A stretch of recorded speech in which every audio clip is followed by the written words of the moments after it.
South India shopping mall లో block buster ఆషాఢం #1 kilo sale.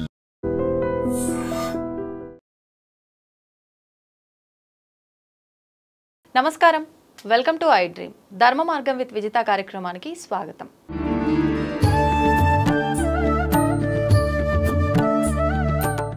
సాధారణంగా మనం ఎంతో మంది వ్యక్తుల్ని చూస్తూ ఉంటాము, మనకు తారసపడుతూ ఉంటారు, వాళ్ళ గురించి తెలుసుకుంటూ ఉంటాము. కానీ ఇప్పుడు నా ముందున్న వ్యక్తి గురించి చెప్పాలి అని అంటే, సాధారణంగా ఆయన వృత్తిరీత్యా ఒక సాఫ్ట్వేర్ ఉద్యోగిగా ఉండి అసలు ఇది అంటే నేను బ్రతుకు తెరువు కోసం ఈ ఉద్యోగం చేస్తున్నాను, కానీ అసలు ఇంకేంటి, అసలు మనం మానవ జన్మ తీసుకున్నాము అంటే దానికి అర్థం ఏంటి, అసలు ఎందుకు మనం ఈ జన్మ తీసుకున్నాము, ఈ జన్మకు సార్థకత ఎక్కడ లభిస్తుంది అన్న ఒక ఉద్దేశంతో ఇదంతా ఆలోచించిన ఆయన అమ్మవారి గురించి తెలుసుకోవాలి అని ఇష్టంతో మొదలుపెట్టి మంత్ర ఉపదేశం, మూల మంత్రాల ఉపదేశం తీసుకొని వృత్తిరీత్యా సాఫ్ట్వేర్ ఉద్యోగిగా ఉన్నారు అనంటే భక్తిగా ముక్తిని పొందడం గురించి చాలా తక్కువ ఆలోచిస్తారు. కానీ ఆయన అమ్మవారి గురించి తెలుసుకొని ఉపదేశం తీసుకొని నేను ముక్తిని పొందాలి అని ఇటు వృత్తిని బ్యాలెన్స్ చేస్తూ ఇటు ఆధ్యాత్మిక జీవనాన్ని బ్యాలెన్స్ చేస్తున్న వ్యక్తి ఇప్పుడు నా ముందరున్నారు. ఆయన శ్రీ విద్యా గ్రంథ రచయిత పసుమర్తి వెంకట దుర్గా సుబ్రహ్మణ్యం గారు. ఇప్పుడు వారితో మాట్లాడి లలిత సహస్రనామాల గురించి కానివ్వండి, శ్రీ విద్య గురించి కానివ్వండి, వారు స్వతహాగా ఒక 4 పుస్తకాలు కూడా రాయటం జరిగింది. అసలు ఆ పుస్తకాల్లో ఏమున్నాయి, రాయాల్సిన సందర్భాలు ఎందుకు వచ్చాయి, ఇవన్నీ కూడా ఆయనతో మాట్లాడి తెలుసుకునే ప్రయత్నం చేద్దాం. నమస్కారం అండి. ఎలా ఉన్నారు? బాగున్నానమ్మా.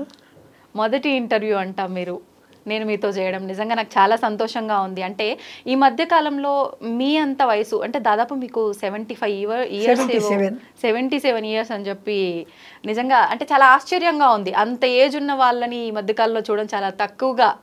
ఎందుకంటే ఉమ్మడి కుటుంబాలు కాస్త డివైడ్ అయిపోయి పెద్దవాళ్ళు ఊర్లో ఉండటము, అక్కడి వరకే చిన్న కుటుంబం, వైఫ్ అండ్ హస్బెండ్, పిల్లలు ఉండే విధానం ఎక్కువగా చూస్తున్నాం ఈ మధ్యలో.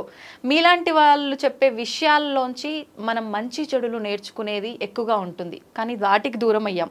ఈరోజు నేను మీతో మాట్లాడుతున్నంటే నాకు చాలా సంతోషంగా ఉంది. అలాంటి విషయాలన్నీ కూడా మీతో తెలుసుకోవచ్చు అనే ఆనందం నిజంగా.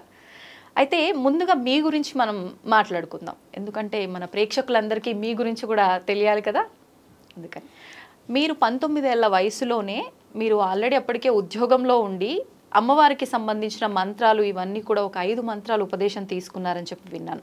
సాధారణంగా ఊళ్ళల్లో విలేజ్లో ఉన్న వాళ్ళకి అక్కడ వాళ్ళ వ్యవసాయ పనులు వాళ్ళ వృత్తి వాళ్ళు చేసుకుంటూ, లేదు అంటే ఉద్యోగంలో ఉన్న వాళ్ళు వాళ్ళ ఉద్యోగం వాళ్ళు చేసుకుంటూ ఇదే ఆలోచన ఉంటుందే తప్ప మళ్ళీ అక్కడి నుంచి ఇంకొక మార్గంలోకి వెళ్ళాలనే ఆలోచన చాలా తక్కువ మందిలో ఉంటుంది. మీకెందుకు ఈ ఉపదేశం తీసుకోవాలనిపించింది? నేను వృత్తి యొక్క ఉపాధి కోసం విజయనగరం జిల్లా గరివిడి దగ్గర శ్రీరామనగర్ అనే ఒక ఫ్యాకర్ అంటారని, అక్కడ ఉద్యోగాన్వేషణలో కొండా రామనాథరావు గారు ఆ ఫ్యాక్టరీలో ఒక ఆఫీసర్, ప్రొడక్షన్ కంట్రోలర్. ఓకే. వారింటికి వెళితే వారి ద్వారా ఉద్యోగం లభిస్తుంది అని చెప్పి నన్ను కొందరు స్నేహితులు ప్రోత్సహించారు. వారి ఇంటికి వెళ్ళాను.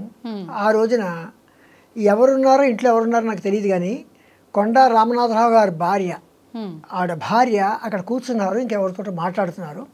నేను వెళ్ళాను, నమస్కారం అండి అని చెప్పాను. నా ముఖం చూస్తూ ఎవరు నాయనా నువ్వు అన్నారు. నాకు ఉద్యోగం కావాలి, మీ ఇంటికి రామనాథరావు గారిని కలవమన్నారు. వారిని కలవడానికి వచ్చాను. అసలు నువ్వేం చేస్తావు, ఏం చేస్తావు? చదువు పూర్తి చేసుకున్నాను. చదువు అంటే అప్పటికి మెట్రికులేషనే. చదువు పూర్తి చేసుకున్నాను, అందుచేత నాకు ఉద్యోగం కావాలి అంటే మా ఇంట్లో ఉండిపోమన్నారు. మరి ఎందుకు ఉండిపోమన్నారు నాకు తెలియదు, కానీ మరి ఏమిటి అక్కడ వెనకాల ప్రేరణ, ఏ దైవం యొక్క ప్రేరణ కానీ నేను ఉండిపోయాను. వారింట్లో చిన్న సంచితో వెళ్ళాను. కట్టుకోవడానికి 2 జతల బట్టలు అది ఉండిపోయాను. ఆ రోజు వారింట్లో భోజనం చేశాను. రాత్రి అక్కడే వారు నాకు అన్ని ఏర్పాటు చేశారు పడుకోవడానికి. అది కంపెనీ ఇచ్చిన ఇల్లు, కొంచెం పెద్దది. తెల్లవారుజాము లేస్తే 88 ఏళ్ళ వ్యక్తి ఒక ఆయన 2:30కి లేచి ఆసనాలు వేసుకుంటున్నారు. ఆయన ఎవరు అంటే తర్వాత తెలిసింది కొండా రామనాథరావు గారి తండ్రి, ఒక అడ్వకేటు. తర్వాత ఆయన కుర్తాళ మౌనస్వామి వారు 1948లోనే ఆయన దగ్గర శిష్యరికం పొందారు. ఆయన శ్రీ విద్యోపాసన మొత్తం అంతా తీసుకున్నారు. ఆయన మొత్తం కంప్లీట్గా సాధన చేస్తుండేవారు. ఆయన 2:30కి లేచేటప్పుడు నేను ఆయన పక్కనే ఉన్నాను, కూర్చున్నాను. ఆయన ఏం చేస్తున్నారు అన్నీ అబ్జర్వ్ చేశాను. 2:30 నుంచి ఇంచుమించుగా 4 గంటల వరకు ఆసనాలు తలవేలాంటివన్నీ చేసుకుని 4 గంటలకు స్నానం చేసి వెనకాతల మామూలుగా దేవుడి గది వంటిల్లు ఉన్నాయి, అక్కడ అమ్మవారి దగ్గర కూర్చున్నారు. అమ్మవారి దగ్గర కూర్చొని ఇంకా ఆయన యొక్క అనుష్ఠానం ఇవన్నీ ప్రారంభించారు. అప్పుడు నాకు తెలిసింది నేను ఎక్కడికి వెళ్ళాను. అప్పుడే తెలిసింది ఎక్కడికి వెళ్ళానంటే సాక్షాత్తు అమ్మవారి పాదాల దగ్గరికి వెళ్ళాను. సరే ఈ రకంగా ఆ రకంగా వాళ్ళ ఇంట్లో ఉన్నాను, నాకు మంచి మంచి ప్లేసే దొరికింది, ఒక దైవ సన్నిధి దొరికింది, ఉద్యోగం ఇప్పిస్తాను వాళ్ళు కూడా హామీ ఇచ్చారు. అంటే ఇక్కడ నేను అప్పుడు ఊహించాను, అప్పుడు చిన్న వయసు, నాకు తినడానికి దొరికింది, ఉండడానికి దేవుణ్ణి ప్రార్థించుకోవడానికి దొరికింది అని సంతోషించుకున్నాను. అంటే భుక్తి ముక్తి అని నాకు అంత అంత గొప్ప లాంగ్వేజ్ నాకు రాదు. అప్పుడు వారు ఏం చేశారంటే ఇలాగ కొన్నాళ్ళ పాటు ఖాళీగానే ఉన్నాను, వారికి ఏదైనా చిన్న చిన్న సాయం చేస్తుండేవాడిని. ఒక రోజుని కొండ ఆయన భార్య ఎవరైతే శ్రీ ఆసనాలు వేసుకున్నారో కొండ కోటయ్య గారు, ఆయన భార్య కూడా ఆవిడకి కూడా దాదాపు 80 ఏళ్ళు ఉంటాయి. ఆవిడ కింద కూర్చున్నారు, కింద మామూలుగానే కూర్చున్నారు, మనం కూర్చొని ఈ రోజున కూర్చోలేము, అటువంటి కిందనే కూర్చున్నారు. ఇలా రాని దగ్గర పిలిచారు. పిలిచిన తర్వాత దేవుడు నమస్కారం చేసుకుంటావా అన్నారు. నమస్కారం చేసుకున్నాను. అలాగే వారి వెనకాతల ఆయన అగ్ని కార్యం చేసేవారు. ఆ టైంలోనే మేము తెల్లవారుజాము లేచి బ్రాహ్మణులు అంటే అగ్ని కార్యం చేయడం, వైశ్వదేవం ఇలాంటివన్నీ చేస్తుంటారు. అంటే హోమమా అగ్ని కార్యం? హోమమే, అందులో హోమం చేయడం అగ్ని కార్యం చేస్తారు. తర్వాత వైశ్వదేవం కూడా చేస్తారు, సంధ్యావందనం ఇలాంటివన్నీ చేసుకుని అమ్మవారికి కూడా సేవించుకుంటారు. నేను అన్నీ చూసిన తర్వాత ఆవిడ పిలిచిన తర్వాత ఆవిడ వెనకాతలే కూర్చుంటూ ఆవిడ లలితా సహస్రనామ స్తోత్ర పారాయణ చేస్తూ ఉంటే ఏదో వినేవాడిని. అది పారాయణ ఏమిటని కూడా నాకు తెలిసేది కాదు అప్పట్లో. ఆయన కూడా అంత 88 ఏళ్ల వ్యక్తి కూడా నా పక్క అలా చూస్తూ నాతో మాట్లాడుతూ పక్కనే కూర్చోబెట్టుకునేవారు. క్రమంగా ఏమైందంటే ఓ రోజున మా ఇంటి దగ్గర నేను మామూలుగా నేల మీద పడుకున్నాను. మాకు దగ్గరలోనే ఒక చోట ఒక చిన్న ఇల్లు, నేల మీద పడుకుంటే తెల్లవారు తడుక్కుని మెరిసింది ఏమిటో కళ్ళ ముందు. నిద్రలోనే ఏదో పెద్ద మెరుపు వచ్చినట్టుగా అనిపించింది. అది అనిపించిందో లేకపోతే నేను అనుకున్నానో నాకు తెలియదు. తెల్లవారు మళ్ళీ మామూలుగా వాళ్ళ ఇంటికి వచ్చినప్పుడు ఏం చెప్పానంటే ఇలాగా అన్నాను, ఏం లేదులే నేను నీకు మంత్రోపదేశం చేస్తాను అని మొట్టమొదటిసారిగా నాకు గణపతి మంత్రాన్ని, మహాగణపతి మంత్రాన్ని నాకు ఉపదేశించారు. అది రాసిచ్చారు, ఉపదేశించారు. వారికి ఉపదేశించే హక్కు ఉంది, అర్హత ఉంది కనుక నాకు ఆ గణపతి మంత్రాన్ని ఉపదేశించారు. ఇది జాగ్రత్తగా చేసుకో, ఇది కొంచెం ఒక వారం రోజులు చేసుకున్న తర్వాత నీకు బాలా త్రిపుర సుందర మంత్రాన్ని చెప్తాను. ఆ రకంగా వారింట్లో గణపతి, బాలా త్రిపుర సుందరి, శక్తి పంచాక్షరి, చివరిసారిగా పంచదశి, ఈ 4 మంత్రాలు నాకు ఉపదేశం ఇచ్చారు వారే. అదే సమయంలో ఆయన కొడుకు కొండ రామనాథరావు గారు అని చెప్పి ఉద్యోగం కోసం వెళ్ళారు కదా, ఆయన ఫ్యాక్టరీలో ఇంటర్వ్యూకి తీసుకెళ్లారు. ఉపదేశం అయిపోయిన తర్వాత ఉపదేశం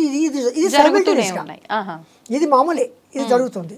తీసుకెళ్ళారు. అక్కడ ఆయన ఏం చేశారంటే మామూలుగా ఇంటర్వ్యూ జరిగింది. ఆ ఇంటర్వ్యూలో కూడా కొంచెం నాకు తెలిసిన ఆ వయసుకు తెలిసిన రకంగానే నేను ఆన్సర్ చేశాను. వాళ్ళకి నచ్చింది, నాకు ఉద్యోగం ఇచ్చారు. అంటే అక్కడ భుక్తి, ఇక్కడ వీరి దగ్గర ముక్తి, నాకు 2 కూడా సమకూరే కనుక అలా కొన్నాళ్ళు ఉన్నాను. అప్పటికి వారు ఏం చేశారంటే IBM వారి కొన్ని మిషన్స్, అంటే ఆ రోజు పంచికార్డ్ డేటా ప్రాసెసింగ్ అంటారు, అది అకౌంటింగ్ పర్పస్ ఆ కంపెనీ తెచ్చుకుంది అద్దెకి. అవి రెంట్కి తెచ్చుకుంటారు. ఆ రోజుల్లో IBM రెంట్కి ఇచ్చేది హై బేసిస్ మీద. ఆ డిపార్ట్మెంట్లో ఆయన డేటా ప్రాసెసింగ్ ఆఫీసర్గా వాళ్ళే అపాయింట్ చేశారు, ఆ కంపెనీ వాళ్ళే. ఆయన నన్ను ఏం చేశారంటే క్లార్క్గా నన్ను తీసుకున్నారు ఆ డిపార్ట్మెంట్లోకి. ఆ తర్వాత ఏమైందంటే నేనే అప్పటికి కలకత్తా IBM తోటి కొంచెం చిన్న పరిచయం ఏర్పడింది. ఆ ట్రైనింగ్ అయితే బాగుంటుంది అని చెప్పి unit record machine operator course, ఈ రోజు దాన్ని ప్రోగ్రామరు అంటారు. కంట్రోల్ ప్యానల్ వైరింగు, డిఫరెంట్ రిపోర్ట్స్కి వైరింగ్ చేయడం, ఇలాంటివన్నీ కంట్రోల్ ప్యానల్ వైరింగ్ ఉండే ఆ రోజు. ఆ రకంగా నేను ఆయన ద్వారా ఆ కంపెనీ స్పాన్సర్షిప్ మీద కలకత్తాలో 1972లో నేను IBM వారి దగ్గర ట్రైనింగ్ అయ్యాను. అది నా సాఫ్ట్వేర్ యొక్క, అంటే ఈ కొండ రామనాథరావు గారు నాకు సాఫ్ట్వేర్ ఫీల్డ్లోకి అడుగు పెట్టించారు. ఆయనే నాకు ఈ కంట్రోల్ ప్యానల్ వైరింగ్ ఇవన్నీ కూడా శ్రద్ధగా అక్కడ ట్రైనింగ్ అయ్యింది. అప్పుడు నాకు ఏమైందంటే అనుకోకుండా నేషనల్ ఇన్స్టిట్యూట్ ఆఫ్ ఓషనోగ్రఫీ గోవాలో ఈ వర్క్ తోటి నాకు అక్కడ ఇంటర్వ్యూ వచ్చింది. అప్పటికి నేను మెట్రికులేషన్ ఓకే. అయినప్పటికీ నాకు ఉద్యోగం. ఎంతమంది 75 మంది దాదాపు ఇండియా నుంచి అందరూ ఇంటర్వ్యూకి వచ్చారు. కేరళ నుంచి ఒకతను, ఆంధ్రప్రదేశ్ నుంచి నేను, గోవాలో ఒక అబ్బాయిని, మొత్తం 3 అబ్బాయిలు తీసుకున్నారు. మేము 3 అలా కంటిన్యూ దాదాపు 4 సంవత్సరాలు వర్క్ చేశాను అక్కడ. అది సెంట్రల్ గవర్నమెంట్. కానీ సాఫ్ట్వేర్ ఫీల్డ్లో ఇంకా డెవలప్ అవ్వాలని చెప్పి నేను మెడ్రాస్ వచ్చేసాను. ఓకే. సాఫ్ట్వేర్ సర్వీసెస్లో, క్యామియో సాఫ్ట్వేర్ సర్వీసెస్లో అక్కడ డేటా ఎంట్రీ, అప్పటికి డేటా ఎంట్రీ సిస్టమ్ వచ్చేసింది, పీసీలు కూడా వచ్చాయి. అప్పుడు నేను అక్కడ డేటా ఎంట్రీ ఆపరేటర్గా చేరాను. చేరినప్పుడు ఏమైందంటే జైపూర్ షుగర్ కంపెనీ వారి యొక్క హెడ్ ఆఫీస్ అక్కడ ఉంది. వారి ఫ్యాక్టరీ ఎక్కడ ఉందంటే వెస్ట్ గోదావరిలో ఉంది. వాళ్ళకి ఏమైంది, డేటా ఎంట్రీ ఆపరేటర్ కావాల్సి వచ్చారు.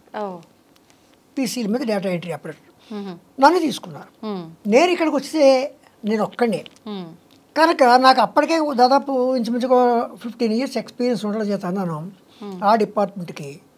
నన్ను హెడ్ ఆఫ్ ది డిపార్ట్మెంట్ కావచ్చు, ప్యూన్ కావచ్చు, క్లార్క్ కావచ్చు, అన్నీ హోల్ అండ్ సోల్ నన్నే చేశారు.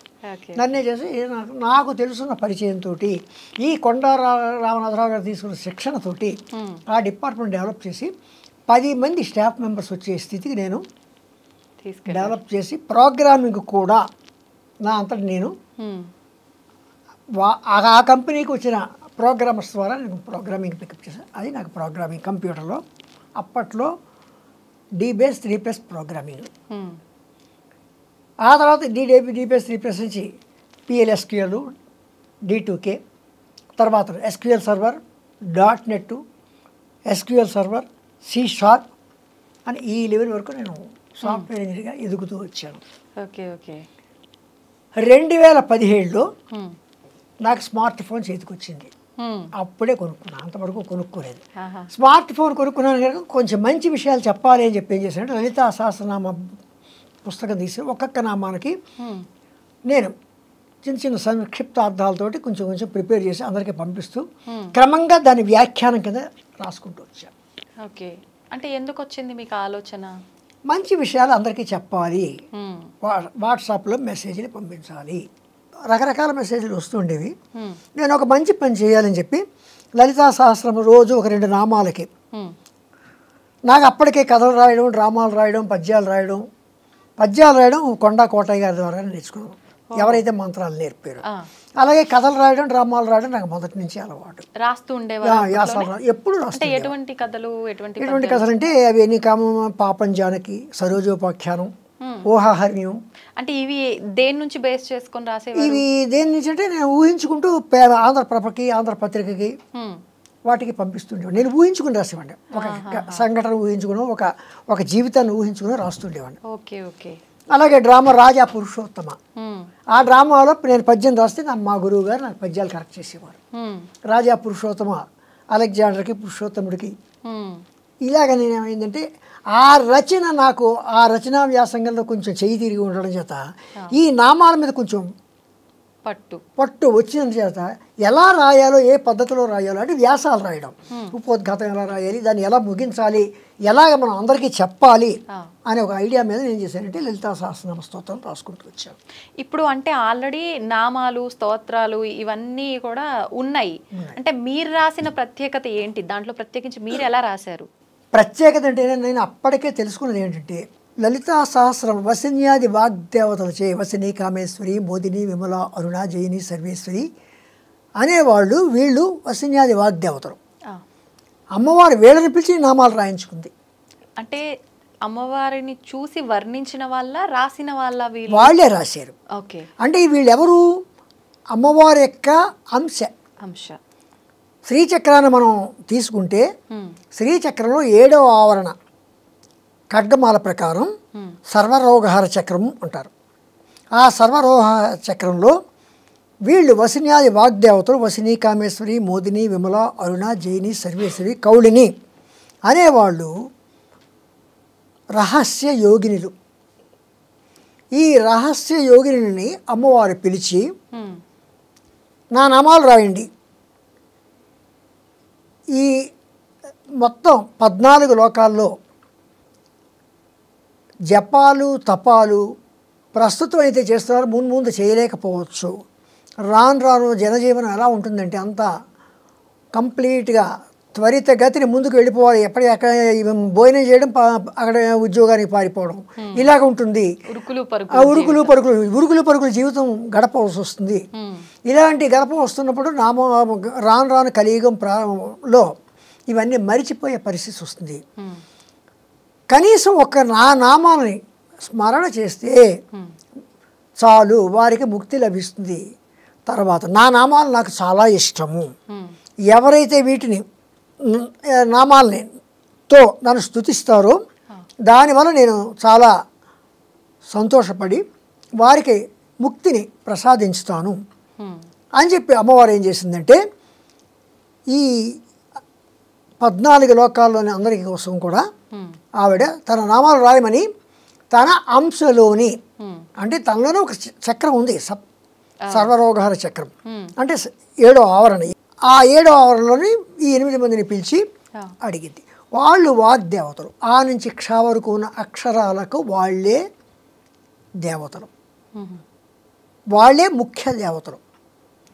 ఇంకా ఉన్నారు దేవతలు, కానీ వీళ్ళు 8 మందికి 8 గ్రూపులు. ఆ నుంచి ఆహా వరకు, కా నుంచి జ్ఞ వరకు, చా నుంచి ఇణ వరకు, టా నుంచి నా వరకు, తా నుంచి నా వరకు, పా నుంచి మా వరకు, యారా లావా శేష సహాళక్ష అని 2 గ్రూప్, మొత్తం 8 గ్రూపులకి 8 మంది వసిన్యాది వాగ్దేవ. ఈ అక్షరాలు ఏంటండి మీరు చెప్పినవి? సంస్కృత అక్షరాలు. మనం నిత్యం అంటే వీటికి దేవతలకు సంబంధం ఏంటి? సంబంధం ఉంది. ఏంటి? అమ్మవారే మాతృకా వర్ణ రూపిణి. ఈ అక్షరాలు కదా మనం పలుకుతున్నాం. అవును. ఈ అక్షరాల కూర్పే కదా మన మాటలు వస్తున్నాయి. ఈ అక్షరాల కూర్పే కదా సకల గ్రంథాలు వెలువడుతున్నాయి. కనుక వీళ్ళందరూ కూడా అక్షర దేవతలు. ఒక్కొక్క అక్షరానికి ఒక్కొక్క దేవత ఉంది. అమృత, ఆకర్షణి, ఇంద్రాణి, ఈశాని, కాళరాత్రి అంటే కాక్కగా గాయ, ఇలాగా 51 సంస్కృత అక్షరాలకి. అందుకే అమ్మవారిని మాతృకా వర్ణ రూపిణి అని కూడా అన్నారు. వీళ్ళు 10 దేవతలు. ఈ 10 దేవతలకి ఒక్కొక్క సమూహానికి మామూలుగా చెప్పుకోవాలి గ్రూప్.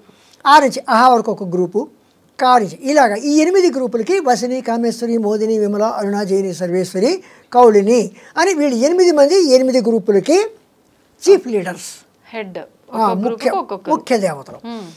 ఇంకా చెప్పాలంటే వసిని, కామేశ్వరి, మోదిని అంటే మన కంఠంలోను, పెదవుల్లోను, దంతాల్లోను, అంగుళ్ళలోను, నాలుక మీద మాట బయటకు వచ్చే విధానం, తర్వాత లోపల పలికే విధానం, బయటకు వచ్చే విధానం, ఇలాగ ఈ 8 మందికి కూడా వీళ్ళే. అంటే మనం పలికే శబ్దాలన్నీ కూడా వసిన్యాది వాగ్దేవతల యొక్క అనుగ్రహం ఉంటే బాగా మాట్లాడతాం, లేకపోతే అడ్డమైన మాటలతోటి దూషిస్తూ ఉంటాం. ఇప్పుడు మొత్తానికే మాటలు రాని వాళ్ళకి వీళ్ళ అనుగ్రహం లేదని, అనుగ్రహం లేదు. అనుగ్రహం లేకపోబట్టి వాళ్ళకి మాట కూడా మాట్లాడలేకపోతారు. ఆ రకంగా అందుచేతను మాటలు అనుగ్రహం ఉంటేనే మంచి మాటలు వస్తాయి. అనుగ్రహం లేకపోతే రకరకాల మాటలు ఏవేవో వస్తుంటాయి. అలా అన్నమాట. అలాగా అటువంటి వాగ్దేవతలను పిలిచి అమ్మవారు ఏం చేసిందంటే నా చక్రం గురించి, నా తత్వం గురించి మీకు బాగా తెలుసు కనుక మీరు నా నామాలు రాయండి అన్నారు అమ్మవారు. చెప్పి అమ్మవారు ఏం చేసిందంటే వాళ్ళ చేత నామాలు వ్రాయించింది. అంటే ఇది లోక కళ్యాణం, ఒక రకంగా లోక కళ్యాణార్థము. అంటే ఇప్పుడు మనం యాగాలు, హోమాలు ఇవన్నీ ఎలా చేస్తామో అమ్మవారే లోక కళ్యాణం కోసము తన నామాలు రాయించుకుంది. ఎందుకు రాయించుకుంది? తనని ఎంత పొగిడితే, ఎందుకంటే ఆది పరాశక్తి, ఆవిడే మూలము. ఎలాగా? ఆది అంతము లేనిది. మొదటి నుంచి సృష్టికి ముందు, సృష్టితోటి, సృష్టి తరువాత కూడా ఆవిడే ఉంది. కానీ సృష్టి స్థితి లయకారకులు అని చెప్పి త్రిమూర్తుల గురించి చెప్తారు. వాళ్ళకి ఆ కార్యక్రమాలు ఏర్పాటు చేసింది కూడా ఈవిడే. ఆది పరాశక్తి అంటే శక్తి మూలం. శక్తే మూలం. ఇప్పుడు శక్తి అంటే మనమైతే లలిత అమ్మవారిగా అంటే స్త్రీ దేవతగా మాట్లాడుకుంటున్నాం, కానీ శక్తికి మగ ఆడ అనేది ఉంటుందంటారా? శివశక్తి ఐక్యం ఉన్నారు కదా, ఎవరు? సాక్షాత్ పరమేశ్వరుడు. అక్కడ ప్రేరణ ఉంది, ప్రేరణ పొందేవాళ్ళు ఉన్నారు, ఇద్దరు ఉన్నారు. శివశక్తి ఐక్యము. శివునికి కూడా అమ్మవారే శివజ్ఞాన ప్రదాయిని. అలాగే శివ స్వాధీన వల్లభ, ఆయన దగ్గర ఆయన్ని స్వాధీనం చేసుకునేది కూడా ఆవిడే. అంటే ఇప్పుడు సాధారణంగా వాడుక భాషలో పెద్దవాళ్ళు చెప్తూ ఉంటారు, శివుడాజ్ఞ లేనిదే చీమైనా కుట్టదు. అంటే ఈయనకు ఆజ్ఞిచ్చే ఆవిడ అమ్మవారా? ఓకే, ఈయన మనకు ఆజ్ఞనిస్తే ఆయనకు ఆజ్ఞనిచ్చేది వీరిద్దరూ ఒకరినొకరు వీరు అంటే ఆవిడ ప్రత్యేకించి ఏమి లేరు. అందుకే అర్ధనారీశ్వర స్వరూపము. మీరు అలా అడిగారు కనుక ఈ నేను తయారు చేసిన ఫోటో మీకు తెలియజేస్తున్నాను. ఓ, ఇది మీరే తయారు చేశారా? అర్ధనారీశ్వర పరమాత్మ 14 లోకాలు సర్వం శివ శక్తైక్యం. శివశక్తి ఐక్యము. ఓ, అంటే అందుకే అంటారు కదా, పార్వతీ పరమేశ్వరులో ఉన్నారు మీరు, మీకు నమస్కారం చేస్తున్నాను అంటారు. అంటే పార్వతీ పరమేశ్వరు అందుకనే కదా పెళ్ళి అయ్యేటప్పుడు ఒక అమ్మాయి ఏం చేస్తుంది, గౌరీ పూజ చేస్తుంది. అమ్మవారు లోక కళ్యాణం కోసం, ఈ రోజుల్లో లోక కళ్యాణం కోసం యాగాలు యజ్ఞాలు హోమాలు ఎలాగైతే చేస్తుంటామో అమ్మవారు ఈ స్ఫూర్తిని ఆనాడే ఇచ్చింది. ఎలా చేసింది? తన కోసం రాబోయే తరాల్లో, రాబోయే కాలాల్లో, రాబోయే యుగాల్లో హోమాలు యజ్ఞాలు యాగాలు అందరూ చేయలేరు, రాను రాను ఉరుకులు పరుకుల జీవితాలు గడపవలసి వస్తుంది. అటువంటిప్పుడు సూక్ష్మంలో మోక్షం కలిగించాలని చెప్పి తన నామాలను అమ్మవారు రాయమని చెప్పింది. ఎందుకు చెప్పింది? తనే సప్తకోటి మంత్రాధినేత. ఎన్ని మంత్రాల మొత్తం మంత్రాలన్నిటి కూడా తానే సప్తకోటి మంత్రాధినేత. సప్తకోటి అంటే 7 కోట్ల మంత్రాలకి ఆవిడే అధినేత. అన్నున్నాయా మనకు మంత్రాలు? ఆ 7 కోట్ల మంత్రాలని మళ్ళీ వసినీ మంత్రాలు, కామేశ్వరి మంత్రాలు, మోదిని మంత్రాలు, విమలా మంత్రాలు, అరుణ మంత్రాలు, జైనీ మంత్రాలు, సర్వేశ్వరి మంత్రాలు అని మళ్ళీ 8 గ్రూపులుగా 8 సమూహాలుగా ఆ మంత్రాలని అమ్మవారే. అంటే వసిని అంటే కొన్ని మంత్రాలు వశం కోసం, పరిస్థితులు వశం చేసుకోవడం కోసం, కామేశ్వరి కోరికలు తీర్చుకోవడం కోసం, మోదిని ఆమోదించడం కోసం, ఇలాగా ఈ సప్తకోటి మంత్రాలని 8 సమూహాలుగా చేసి ఈ వసిని, కామేశ్వరి, మోదిని, విమల, అరుణ, జైని, సర్వేశ్వరి, కౌళిని అనే ఈ 8 వాగ్దేవతల చేత అటువంటి మంత్రాధినేతలైనటువంటి వాళ్ళు వీళ్ళు. అటువంటి సప్తకోటి మంత్రాధినేత అయిన అమ్మవారు ఏం చేసిందంటే తన మీద నామాలు రాయమంది. అంటే ఏ మంత్రం తీసుకున్నా, ఏ నామం తీసుకున్నా ఒక మంత్రం ఉచ్చరించినట్లే. ఒక్కొక్క మంత్రంలోనూ కూడా ఒక్కొక్క నామంలో కూడా నామ మంత్రము అవుతుంది. ఒక నామం చెప్తే ప్రతి నామం ఒక్కొక్క నామ మంత్రం అవుతుంది. ఎందుకని? అక్కడ రాసిన వాళ్ళు ఎవరు? వసిని, కామేశ్వరి వాగ్దేవతలు రాశారు. అందుకని అంత అది అని ఏమంటామంటే అంత శక్తివంతమైనవి మంత్రాలు రాయమని చెప్పింది కనుక ఈ వసిన్యాదులు అమ్మవారు చెప్పినట్టుగా రాశారు. ఇప్పుడు అంటే ఆవిడ అంశగా ఈ వసిన్యాది వాగ్దేవతలని ఆమె అంటే క్రియేట్ చేసి ఒక రకంగా సృష్టించి వీళ్ళతో రాపించింది. వీళ్ళతోటే రాపించడానికి వెనకాల కూడా ఏదైనా ఆంతర్యం ఉందా? ఉంది. ఏంటండి? వీళ్ళెవరు? సర్వరోగహర చక్రంలో వీళ్ళెవరంటే రహస్య యోగినులు. వీళ్ళు వాగ్దేవతలు. అంటే రహస్యంగా ఉన్న వాళ్ళన? రహస్యం అంటే రహస్య యోగినులు. రహస్య యోగినులు వీళ్ళు ఎందుకన్నామంటే వీళ్ళ భావాలు, వీళ్ళని మనం అనేక రకమైన భావాలు తీసుకోవచ్చు. మనకి తెలియని భావాలు ఎన్నో అందులోంచి వస్తాయి. అంటే అక్షరాల్లో కూడా, అమ్మవారి నామాల్లో కూడా అనేకమైన భావాలు వస్తాయి. ఒక నామం తీసుకుని శ్రీమాత్రే నమః అన్నాం, ఆ మంత్రం వెనకది ఎన్నో భావాలు ఉంటాయి. ఇప్పుడు ఈ శ్రీమాత్రే నమః ఒక్క మంత్రం కనుక చేసుకుంటే లలిత సహస్రనామాలు మొత్తం చేసిన ఫలితం ఉంటుందా? ప్రతిదానికి మనం షార్ట్ కట్లు ఊహించుకుంటూ కూర్చుంటే ఇంకా జీవితమే షార్ట్ కట్ అయిపోతుంది. అది తప్పు. అది తప్పనిసరి పరిస్థితుల్లో మనం షార్ట్ కట్ ఉపయోగించుకోవాలి తప్ప ప్రతిదానికి షార్ట్ కట్ తీసుకుని అలా అయితే ఇంకా అక్కర్లే. అంటే తప్పనిసరి పరిస్థితుల్లో ఉపయోగించవచ్చు. ఏంటి తప్పనిసరి పరిస్థితి? తప్పనిసరి పరిస్థితి ఏదో ఈరోజు స్నానం చేయడం కుదరలేదు, లేదా నేను ఎక్కడో ఏదో కార్యక్రమంలో ఉన్నాను, ఎక్కడికో బయటకు వెళ్ళాను, అమ్మా నేను చేసుకోలేకపోతున్నాను, లేకపోతే ఈరోజు వేరే కార్యక్రమాల చేత, లేకపోతే నాకు ఆరోగ్యం బాగోలేదు, ఇలాంటి కారణంగా అమ్మ శ్రీమాత్రే నమః అనొచ్చు. కానీ అయిన దానికి కాని దానికి శ్రీమాత్రే నమః శ్రీమాత్రే నమః అనుకుంటూ కూర్చుంటే ఆవిడ కూడా ఒకటి భోజనం పిలిచి ఒక ఆయన భోజనం వెళ్ళాడు, పేదరాశి పెద్దమ్మ ఇంటికి. ఆవిడ భోజనం పెడుతోంది. ఏమని పెట్టింది? నాన్న ఇదే కూర అనుకో, ఇదే పప్పు అనుకో, ఇదే చారు అనుకో, ఇదే ఇది బూరి అనుకో అని. అంటే వడ్డించిన ఒక్క దాంట్లోనే పంచభక్ష పరమన్నాలు అన్నీ ఒకే రూపంలో చూపించేస్తుంది. అన్నం ఇదే పప్పు అనుకో, ఇదే కావాలి తినేసాడు ఆయన. ఆయన వెళ్ళిపోయేటప్పుడు ఏం చేశాడు, ఆవిడ చేతిలో 10 పైసలు పెట్టి ఇదే రూపాయి అనుకో, ఇదే 100 రూపాయలు అనుకో, ఇదే 1000 రూపాయలు అనుకో అని చెప్పాడు. అలాగే చేస్తుంది అమ్మవారు కూడా. అంటే ఫలితం మనం ఎలా చేస్తాం, ఫలితం అదనమాట. యద్భావం తద్భవతి. ఓకే. అందుకని మనము ప్రతిదానికి షార్ట్ కట్ ఉందని మా గురువుగారు షార్ట్ కట్, అవును మీ గురువుగారు షార్ట్ కట్ చెప్పారు, నీకు వీలు కాని పరిస్థితులు చేయమన్నారు తప్ప షార్ట్ కట్ ఎల్లవేళ ఉపయోగించమని కాదు. కానీ ఇక్కడ అమ్మవారు ఏం చేసింది, సహస్రనామాలు వ్రాయించుకుంది. అవును. ఈ సహస్రనామాలు ఎందుకు ఉపయోగిస్తాయి, ఒక్కొక్క నామం ఒక్కొక్క మంత్రం. అందుకే నేనేం చెప్పాను, ప్రథమ నామ మంత్రము శ్రీమాత్రే నమః, రెండవ నామ మంత్రము శ్రీ మహారాజ్ఞే నమః అని ప్రతిదానికి నామ మంత్రం అని పేరు పెట్టాను నేను నా వ్యాఖ్యానంలో. అంటే ప్రతి నామం ఒక మంత్రమే. ఎందుకని, ఆవిడ 7 కోటి మంత్రాధినేత. అందుకనమాట సర్వమంత్రాత్మిక అని ఒక నామమే ఉంది అమ్మవారికి. అలాగా ఆవిడ ఏం చేసిందంటే వసిన్యాది వాగ్దేవతలను పిలిచి తన నామాలు రాయమంది. వాళ్ళ నామాలు రాశారు. నామాలు రాసిన తర్వాత ఒక రోజుని చింతామణి గృహంలో, మణిద్వీపంలో చింతామణి గృహంలో కూర్చుంది. చుట్టూ కోట్లాది రూపాయల బ్రహ్మలు, ఒక బ్రహ్మ ఒక సరస్వతి వస్తే వాళ్ళకి తృప్తి కలగదు కనుక కోట్లాది రూపాయల్లో వచ్చారు. లక్ష్మీనారాయణులు కోట్లాది రూపాయల్లో వచ్చారు. గౌరీ రుద్రులు కోట్లాది రూపాయల్లో వచ్చారు. మహాచతుషష్టి కోటి యోగిని గణ దేవతలకు వచ్చారు. తర్వాత అందరూ మొత్తం వారాహి రాజశ్యామల అమ్మవారి యొక్క బలగం అంతా అక్కడ ఆ చింతామణి గృహంలో సమావేశమై ఉంటే అంతవరకు ఈ లలితా సహస్రనామాలు అనేవి ఎవరికి తెలియని పరిస్థితిలో అమ్మవారు ఒక చిరునవ్వు చూస్తూ అక్కడే కూర్చున్న వసిన్యాది వాగ్దేవతల్ని నేను చెప్పిన పని ఏం చేశారు అన్నట్టుగా వారికి ఒక సంజ్ఞ ఇచ్చింది. ఏం పని చెప్పారు, నామాలు రాయమంది. వెంటనే వాళ్ళు లేచారు, నిలబడ్డారు. ముక్త కంఠంతో ఒకే కంఠంతో శ్రీమాత అన్నారు. చెప్పడం మొదలు పెట్టారు.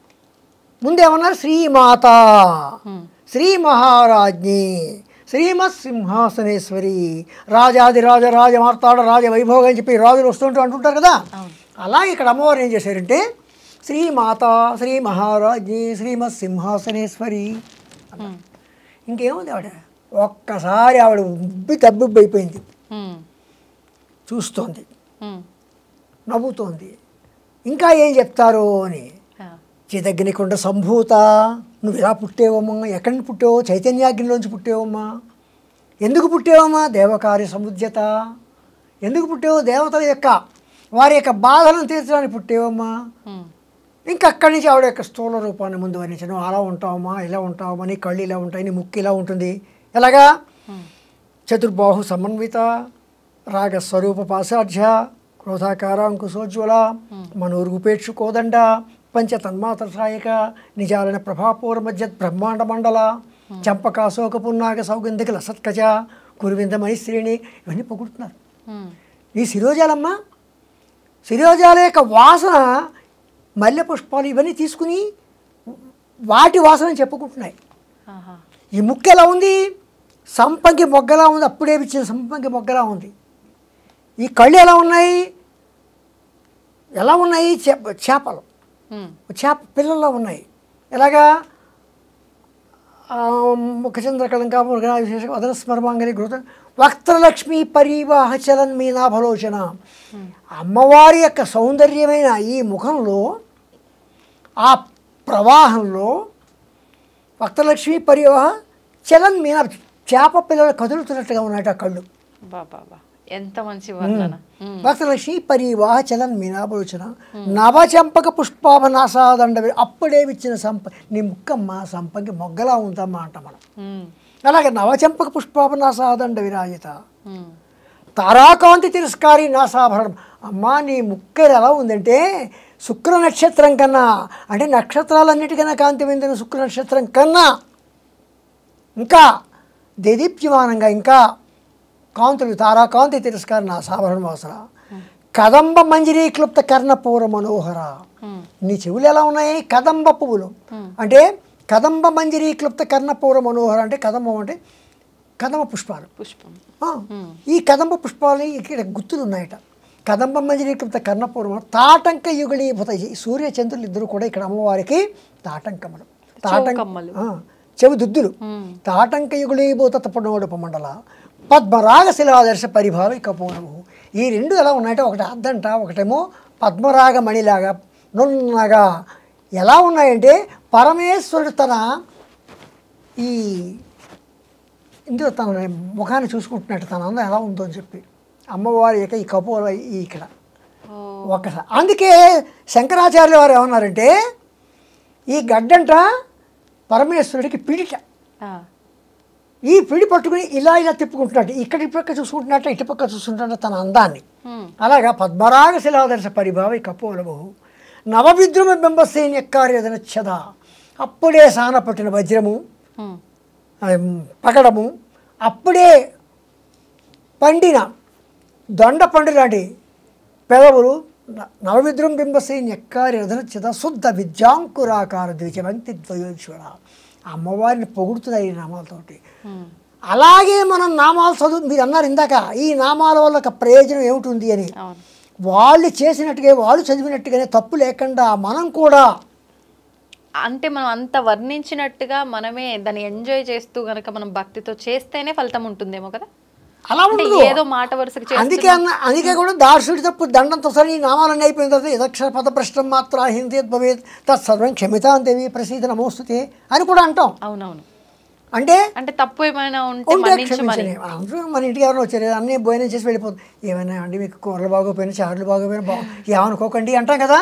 అలాగా ఉంది, కానీ తప్పు లేకుండా చదవాలి. మొన్న మాకు యాగం జరిగింది. యాగం జరిపి లలితా సహస్రనామ స్తోత్ర పారాయణ జరిగింది. లలితా సహస్రనామ స్తోత్ర పారాయణ జరిగితే శ్రీరామ్ గారి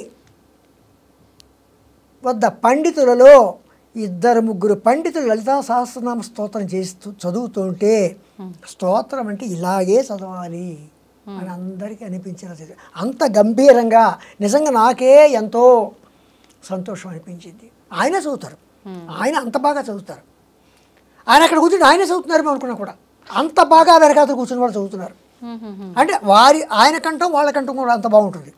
అలాగా అంత గంభీరంగా చదువుతున్నారు. అంత గంభీరంగా చదువుతున్నారు కనుకనే అక్కడికి లలితామ్మవారు వచ్చింది అని మనం భావన చేసుకోవచ్చు. ఆ కుంకుమ, ఆ పూజ చేసిన కుంకానికి అంత పవిత్రత ఏర్పడిందని కూడా అనుకోవచ్చు. అలాగా ఈ నామాలు ఎలాగున్నాయంటే మొదటి నామాలన్నీ కూడా 54 నామాలు కూడా 6 నుంచి 54 నామాలు వరకు కూడా అమ్మవారి యొక్క స్థూల రూపం, అమ్మవారి యొక్క శరీరం. మనం ఫోటోలో చూస్తున్నాం సాధారణ అమ్మవారి ఫోటోల్లో, అది ఆ ఆకారాన్ని అలా వర్ణించుకుంటూ వచ్చారు. ఆకార వర్ణన, స్థూల రూప వర్ణన. తర్వాత మీరు ఇందాక అన్నారు పంచదశి మంత్రం అన్నారు. మూల మంత్రాత్మిక ఎలాగా శ్రీమద్వాగ్భవకూటైక స్వరూపముఖ పంకజ అంటే అండి అమ్మవారి యొక్క ఈ ముఖం ఎలా ఉందిట వాగ్భవకూటము. వాగ్భవకూటం అంటే ఏమిటి? పంచదశి మంత్రానికి 3 భాగాలు. వాగ్భవకూటము, కామరాజకూటము, శక్తి కూటము. పంచదశి మంత్రంలో క ఏ ఈల హ్రీం, క ఏ ఈల హ్రీం, ఈ 5 అక్షరాలు వాగ్భవకూటము అంటే సరస్వతి సమూహం. అంటే కూటము అంటే కూటం అంటే గ్రూప్. ఓకే. వాగ్భవకూటం శ్రీమద్వాగ్భవకూటైక స్వరూప ముఖ పంకజ. అమ్మవారి ముఖం ఎలాంటిదంటే వాగ్భవకూటం అంటే అక్కడి నుంచే మనకి అన్ని మనకి జ్ఞానం. అలాగే అమ్మవారి యొక్క ఈ ముఖం వాగ్భవకూటం శ్రీమద్వాగ్భవకూటైక స్వరూప ముఖ పంకజ. కంఠాద కటి పర్యంత మధ్యకూట స్వరూపిణి. కంఠం నుంచి కటి వరకు మధ్యకూటం కామరాజకూటం. ఆకలి దప్పులు, ప్రేమ బాంధవ్యాలు ఇవన్నీ కూడా. అందుకని ఇది కామరాజకూటం, ఇది శక్తికూటం. ఇది శక్తికూటం ఎందుకైంది? ఇంత మొత్తం శరీరాన్ని కూడా మోసేది. అంతేకాదు మనం నేను నడిచానంటే మరి అమ్మవారి యొక్క శక్తికూటం నాకు లభించినట్లే కదా. 1317 కిలోమీటర్లు నడిచానంటే ఈ మామూలు విషయం శక్తికూటం. అలాగా అమ్మవారి యొక్క క ఏ ఈల హ్రీం, హసక హల హ్రీం, సకల హ్రీం, ఇవి 3 కూడా వాగ్భవకూటము, కామరాజకూటము, శక్తి కూటము. ఇది మూల మంత్రం. శ్రీ విద్య యొక్క మూలమంత్రం యొక్క మంత్ర స్వరూపిణి అమ్మవారు. అమ్మవారి యొక్క సూక్ష్మ శరీరము శ్రీ విద్యా మంత్రమైన పంచదశి మంత్రము అని ఇక్కడ భావన. ఓకే. శ్రీమద్వాగ్భవకూటైక స్వరూపముఖ పంకజ కంఠాదకటి పర్యంత మధ్యకూట స్వరూపిణి శక్తి కూటైకతాపన్న కక్షతో భాగధారిణి మూల మంత్రాత్మిక మూలకూటత్రయ కళేబర. ఇదంతా పంచదశి మంత్ర వర్ణన. అంటే వసిన్యాది వాగ్దేవత ఎంత చక్కగా వస్తున్నారు. ముందు అమ్మవారిని పొగిడారు, అమ్మవారి స్థూల రూపాన్ని వర్ణించారు, అమ్మవారి యొక్క సూక్ష్మ. ఇలాగ ఇవన్నీని ఈ నామాల్ని ఇందాక మనం ఎక్కడికను ఈ నామాలకి మీరు భాష్యం రాయాలి అని ఎందుకు అడిగారు కదా, దానికి ఇంత చెప్పాల్సి వచ్చింది. ఈ నామాలకి వసిన్యాది వాగ్దేవతలు రాశారు, ఇంత క్రమంగా రాశారు కనుక ఈ నామాలకి ఇంత పాపులారిటీ వచ్చింది, ఈ నామాల్లో ఉన్న భావం ఎంత వచ్చింది. అందుకే శ్రీ లలితా సహస్రనామ స్తోత్రాన్ని శ్రీ లలితా సహస్రనామ శాస్త్రము అని కూడా అంటాం. శాస్త్రము అని కూడా చెప్పచ్చు. ఎందుకంటే సకల శాస్త్ర సర్వ మంత్ర ఎలాగనంటే ఛందస్సార శాస్త్రసార మంత్రసార తలోదరి అనే అమ్మవారిని ఛందస్సార శాస్త్రసార అని కూడా అన్నాం అమ్మవారిని. అమ్మవారికి ఆ నామాలు ఉన్నాయి. అలాగా ఈ నామాలన్నీ కూడా రాయబడ్డాయి కనుక ఇలాంటి నామాలు వసిన్యాది వాగ్దేవతలు రాస్తే అమ్మవారు ఏం చేస్తుందంటే నామాలు మాత్రమే కాదు ఈ నామాలకు ఒక భాష్యం రాయాలి అని ఏం చెప్పారు. భాష్యము అంటే భాష్యం వివరణ వ్యాఖ్యానము నరేషన్ అని కూడా మనం ఆ భాష్యం రాయాలని చెప్పి అమ్మవారు ఏం చేసిందంటే భాస్కర్ రాయల వారిని ఒక ఆయన పూర్ణ దీక్షాపరుడు, ఆయన శంకరాచార్యుల వారి తర్వాత శంకరాచార్యుల వారితో సమానమే ఆయన కూడా. అంతటి మహాత్ముడికి ఈ కార్యక్రమాన్ని అప్పచెప్పింది భాష్యం రాయటం. కానీ ఇక్కడ ఇంకో విచిత్రం ఉంది, చెప్పమంటే చెప్తాను. చెప్పండి. ఎలాగంటే సాక్షాత్ శంకరాచార్యుల వారే లలితా సహస్రనామ స్తోత్రానికి భాష్యం రాయాలి అని అనుకున్నారు. అనుకుని తన శిష్యుల్ని ఈ గ్రంథం తీసుకురండి, లలితా సహస్రనామ స్తోత్రం వసిన్యాది వాగ్దేవతలు రాసింది, తీసుకురండి అన్నారు. అంటే శిష్యులు వెళ్ళే దొరకలేదు, ఎక్కడ దొరకలేదు. ఒక అమ్మాయి వచ్చింది, చిన్న అమ్మాయి ఇచ్చింది ఆయనకి, మాట ఆడకుండా తెచ్చేసి వెళ్ళిపోయింది. ఆయనకి ఎవరికి శంకరాచార్యుల వారికి ఇచ్చి వెళ్ళిపోయింది. ఆయన చూసే కాదు, అదేమిటిది విష్ణు సహస్రనామ స్తోత్రం. అవునా? అప్పుడు మళ్ళీ ఈ అమ్మాయి ఇది కాదమ్మా, ఈ లలితా సహస్రనామ స్తోత్రం కాదమ్మా అని అమ్మాయిని పంపించేశారు. మళ్ళీ వెళ్ళి పంపించారు. మళ్ళీ ఆ అమ్మాయి వచ్చింది, మళ్ళీ ఇంకో పుస్తకం ఇచ్చింది, అది విష్ణు సహస్రనామం. మళ్ళీ ఎందుకని మళ్ళీ మళ్ళీ విష్ణు సహస్రనామం? అదే ఆయన కూడా దివ్య దృష్టితో ఆలోచించారు. అప్పుడు ఆలోచిస్తే ఈ పని నీది కాదు. అంటే తీసుకొచ్చిన అమ్మాయిది కాదా, రాయాల్సిన రాయాల్సింది ఈయన కాదు. ఆ తెచ్చిన అమ్మాయి ఎవరో బాలా త్రిపురసుందరి. ఓ, అంటే అమ్మవారే అంటే అక్కడ ఆదేశిస్తుంది, ఈ పని నీది కాదు, ఇవి రాయాలి నువ్వు అని శంకరాచార్యులు ఆదేశించడం ఆయన దివ్య దృష్టిలో చూశారు. అమ్మా నన్ను ఈ పని వద్దంటే అలాగా, నేను రాసే తీరుతాను అని సౌందర్యలహరి రాశారు ఆయన. సౌందర్యలహరి లలితా సహస్రనామ స్తోత్రంలో 1000 నామాల యొక్క స్థానాన్ని 100 శ్లోకాల్లో ఆయన పెట్టేశారు అక్కడ. సౌందర్యలహరి అంటే ఈ నామాలకి రాయడానికి తర్వాత కాలంలో భాస్కర్ రాయల వారు వస్తారు అని చెప్పి ఆయన భాష్యం రాశారు. మీరు నన్ను అడిగారు మీరు ఎందుకు రాశారు. ఇప్పుడు నేను చెప్తున్నా, అందరూ రాస్తున్నారు, నేను రాస్తున్నాను. అందరూ కథలు రాస్తున్నారు, నేను కథ రాశాను. అందరూ నవలు రాశాను, నేను నవలు రాశాను. అలాగే అందరూ రాస్తున్నట్టుగా నా భావంతో నేను రాసుకున్నాను. కానీ ఎంతమంది రాసిన ఈ వ్యాఖ్యానం అంతా ఎక్కడిది? భాస్కర్ రాయల వారు రాసిన వ్యాఖ్యానం మాత్రమే మాతృక. మీకు అర్థమైందమ్మా? ఆ రకంగా లలితా సహస్రనామ స్తోత్రానికి భాష్యం భాస్కర్ రాయల వారు రాస్తే చాలామంది రాసుకుంటూ వచ్చారు భాష్యాలు. ఆ భాష్యాలు రాస్తుంటే ఒక భాష్యానికి పోయిన భాష్యం అంటే అందులో సెంట్రల్ మీనింగ్ అంటే అందులో బేస్ చేసుకున్నది ఒకటే, అర్థం కూడా ఒకటే బేస్మెంట్ వస్తుంది. కానీ వారు చెప్పింది డిఫరెంట్ వేస్లో చెప్పుకుంటూ వచ్చారు. అంటే ఎందుకు చెప్పుకొచ్చారంటే ఒక్కొక్క శాస్త్రాన్ని వర్ణించుకుంటూ, ఒక్కొక్క శాస్త్రాన్ని అక్కడ ఉటంకిస్తూ, ఒక్కొక్క శాస్త్రాన్ని ఎగ్జాంపుల్ చెప్పుకుంటూ వారి క్రమంలో వారు చెప్పుకుంటూ వచ్చారు. ఇప్పుడు ఒక విషయం అడుగుతా అండి, ఏమనుకోవద్దు. అంటే ఒక ఉన్న గ్రంథాన్నో సంథింగ్ ఏదో ఒక దాన్ని తీసుకొని దాని నుంచి మనం పలు రకాలుగా రాసినప్పుడు మీ భావాన్ని బట్టి మీరు, నా భావాన్ని బట్టి నేను రాస్తున్నప్పుడు దానిలో ఉన్న సారాంశం కరెక్ట్గా యాప్ట్గా ఇక్కడ వస్తుందా? అంటే మారిపోయే అవకాశం లేదా? మారదు. వీళ్ళు రాసినా వాళ్ళు రాసినా ఆ బేస్మెంట్ మాత్రం వదలరు. ఓకే, అంటే ఆ మూలం ఎక్కడ మూలం ఎక్కడ వదలరు.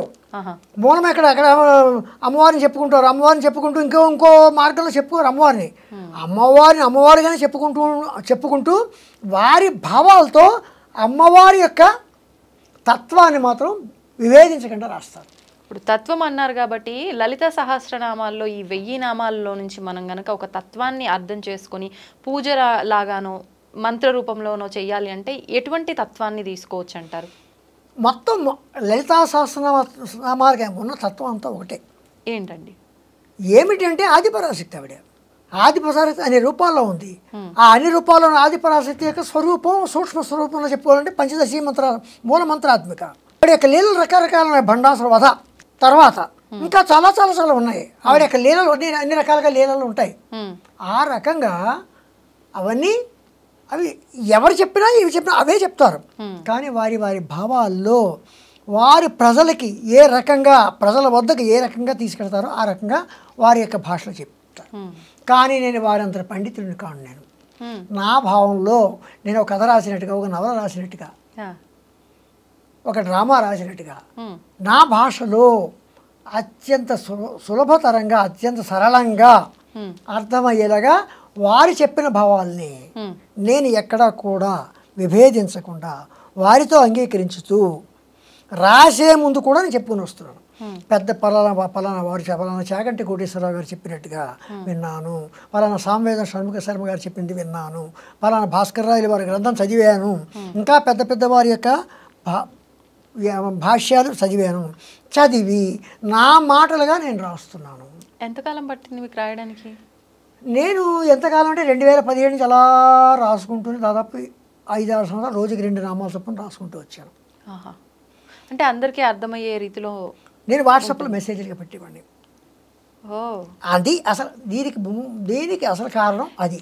ఇప్పుడు ఉదాహరణకి ఆల్రెడీ ఉన్న ఆ మూలంలోంచి ఒక నామం తీసుకుంటే ఆ నామము ఆ విధంగా అర్థం చేసుకుంటే ఎలా ఉంటుంది, మీరు రాసిన దాంట్లోంచి అదే నామం తీసుకుంటే దాని భావం మాకు ఎలా అనేది వేరియేషన్ అదే అర్థం వస్తుంది, సేమ్ వస్తుంది. అమ్మవారి యొక్క తత్వం ఎక్కడ విభేదింపబడదు. అంటే వివరణ ఈజీగా అర్థమవుతుంది. అంత వివరణ ఈజీగా అర్థమవుతుంది. ఏమో నాకన్నా ఈజీగా రాసిన వాళ్ళు ఉంటారు, నాకన్నా బాగా రాసిన వాళ్ళు ఉంటారు, ఉండవచ్చు. నా తృప్తికి నేను రాసుకున్నాను. నా తృప్తికి రాసుకున్నది నచ్చిన వాళ్ళు ఏం చేస్తున్నారంటే గురు ఇలా ఇవ్వండి మేము చదువుకుంటాము అంటున్నారు. మేము చదువుకుంటాము అంటున్నారు. చివరికి ఏమైందంటే ఒక పుస్తకంగా తయారైంది. ఇందులో ఒక చోట వజ్రేశ్వరి వామదేవి వయోవస్థ వివర్జిత సిద్ధేశ్వరి సిద్ధ విద్య సిద్ధమాత యశస్విని అని 97వ శ్లోకం ఉంది. ఆ 97వ శ్లోకం ఏమిటి? కొండలిని గురించి వివరిస్తున్నారు. ఏమిటిది? షట్చక్రాలు. షట్చక్రాల గురించి అక్కడ వివరిస్తున్నారు. వజ్రేశ్వరి వామదేవి వయోవస్థ వివర్జిత సిద్ధేశ్వరి సిద్ధ విద్య సిద్ధమాత యశస్విని అని వివరిస్తున్నారు. ఆ వివరిస్తున్నది ఏమిటంటే అమ్మవారు వజ్రేశ్వరి వామదేవి వయోవస్థ వివర్జిత సిద్ధేశ్వరి సిద్ధమాత యశస్విని అని చెప్పి 7 రూపాల్లో, షట్చక్రాల్లో 6 రూపాల్లోనూ, ఇక్కడ యశస్విని రూపంలోనూ అమ్మవారు ముందని వసిన్యాది వాగ్దేవతలు చెప్పి ఈ షట్చక్రాల యొక్క రూపాల్లో షట్చక్రాలు ఎలా ఉంటాయి, వాటి తాలూకు తత్వం ఏమిటి అని చెప్పుకుంటూ ఈ పుస్తకం చెప్పారు. అందులో చెప్పినప్పుడు ఏం చేశారంటే షట్చక్రాల్లో విశుద్ధి చక్రం ఎక్కడుంది, విశుద్ధి చక్రం తర్వాత అనాహత చక్రం ఉంది, మణిపూర చక్రం ఉంది, స్వాధిష్టాన చక్రం ఉంది, మూలాధారం ఉంది, ఆజ్ఞా చక్రం ఉంది, సహస్రారం ఉంది, ఇంకా చక్రాలు ఉన్నాయి. ఈ ముఖ్యంగా 7. ఈ 6 చక్రాల్లోనూ 50 దళాలు ఉన్నాయి. ఈ 50 దళాల్లో ఈ మాతృక వర్ణాలు 51 అక్షరాలను చూడండి, వాటి యొక్క అధి దేవతలు లాళాలు ఒకే అక్షరం కింద భావిస్తే 50 మంది దేవతలు ఈ దళాల్లో ఉంటారు. ఈ దళాల్లో కూర్చుంటారు. అంటే అధిష్టాన దేవతలు అనుకోవచ్చా? అక్షరాధిష్టాన దేవతలు. అక్షరాధిష్టాన వాళ్ళు కూర్చుంటే అమ్మవారు మధ్యలో వజ్రేశ్వరి వామదేవి వయోవస్థ వివర్జిత సిద్ధేశ్వరి సిద్ధమాత యశస్విని అని అమ్మవారు ఆ పద్మాలు, ఇవన్నీ పద్మాలు, ఆ పద్మం మధ్యన అమ్మవారు కూర్చుంటుంది. సహస్రాలలో అమ్మవారు ఇక్కడ కూర్చుంటే ఈ 50 మంది దేవతలు అనులోమం విలోమంలో 10 సార్లు, అంటే అనులోమం 50 విలోమం 50 వెళ్ళి మళ్ళీ 10 సార్లు అంటే 1000 సార్లు, అంటే ఈ సహస్రానికి 1000 దళాలు కనుక ఈ 1000 దళాల అమ్మవారు ఉంటే అందులో యశస్విని రూపంలో అమ్మవారు ఉంటుంది. అంటే అమ్మవారు ఈ మంత్రాది ఈ అక్షరాది దేవతలందరూ కూడా మధ్యలో అమ్మవారు కూర్చుంటుంది. అందుకే అమ్మవారు మూల మంత్రాత్మిక అని కూడా చెప్పబడింది. ఓకే. ఇప్పుడు అంటే చాలా వరకు అన్ని రకాల మంత్రాలు అందరూ చేయడానికి వీల్లేదంటారు. ఇప్పుడు ఇవి మాత్రం తీసుకుంటే నామాలు, కానీ ఒక్కొక్క నామం ఒక మంత్రంతో సమానం. ఏదేమైనప్పటికీ ఇది అమ్మవారికి సంబంధించిన ఒక విషయం అని చెప్పొచ్చు. ఇవి చెయ్యాలి అని అంటే ఎవరైనా అర్హులేనా, చేయడానికి నియమాలు ఏమైనా పాటించాలా అనే విషయానికి వస్తే దాని గురించి ఏమైనా ఉందా వివరణ? నియమాలు అంటే ప్రత్యేకించి నియమాలు ఏం లేవు. అమ్మవారు ఏం చేస్తుంది, ఏం చెప్పింది, అందరూ ఆబాల గోపవిదిత అన్నారు అమ్మవారు. అంటే చిన్న పిల్లవాడి దగ్గర నుంచి పెద్ద వయసు మళ్ళిన వాళ్ళ వరకు కూడా ఎవరైనా చేయవచ్చు. ఎవరైనా నమ్మకం ఉన్న ప్రతి ఒక్కరు కూడా నా శఠాయ నా దుష్టాయ నా విశ్వాసాయ కరిహిచిత్. శఠుడు, దుష్టుడు, మూర్ఖుడు ఇలాంటి వాళ్ళకి అంటకుండా, అందుకే రహస్యనామాలు అన్నారు.